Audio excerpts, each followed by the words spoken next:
Hundreds of thousands of Texans getting out early to do their civic duty.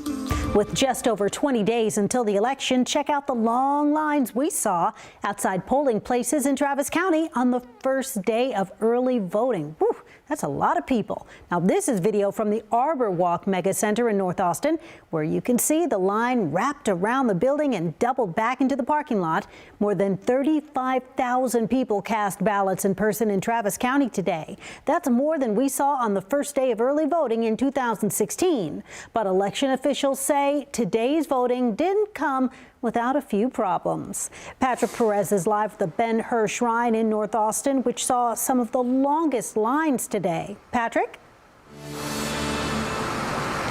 Yeah, Quita, some people at this location had to wait nearly 2 hours to vote.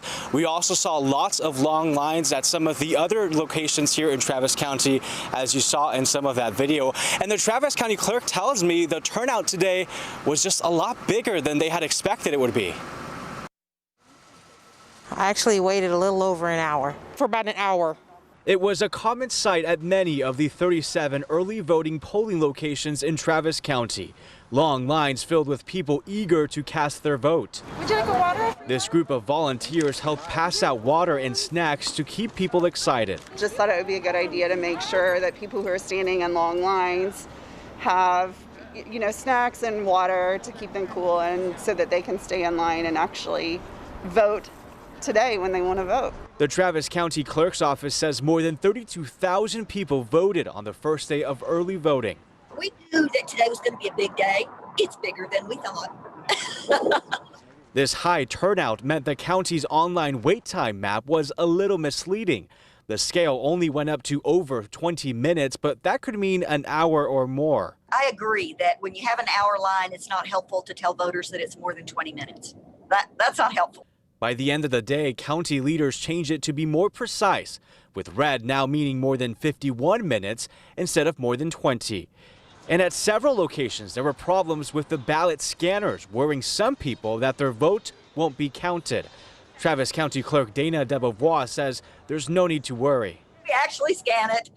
They get turned over to the ballot board, and the ballot board makes all the decisions about it. And all we need is an affidavit from the polling place that says, here's what happened. So Dana says some of these poll workers that are working for early voting are new, so they had first day jitters.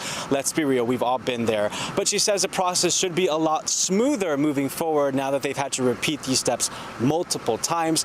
And Quita, I asked Dana, now that early voting is already underway, what is she focused on now? What's her office focused on now? They want to recruit more poll workers for election day. As of today, they need at least 300 more. Quita? That's a pretty good amount of people they need. I know people will come through. Thank you, Patrick. Long lines and big delays seem to be the theme of the day. This is what voters were dealing with in Buda. Hays County has 12 early voting locations. In San Marcos, it appears a mailbox outside the post office was broken into. A city spokesperson told us, for now, people will have to go inside to drop off mail. The U.S. Postal Service hasn't released any details about the incident just yet. Some voters in Leander stood in this line for more than 2 hours to vote today. Williamson County election officials say they dealt with some technical issues early on. In the end, more than 22,000 Williamson County voters cast ballots today. That's a 26% increase from the first day of early voting in the 2016 November election. The county has 19 early voting locations. And if you need help finding early voting locations in your county, you can find a list of the polling spots on our website, kvu.com/votetexas.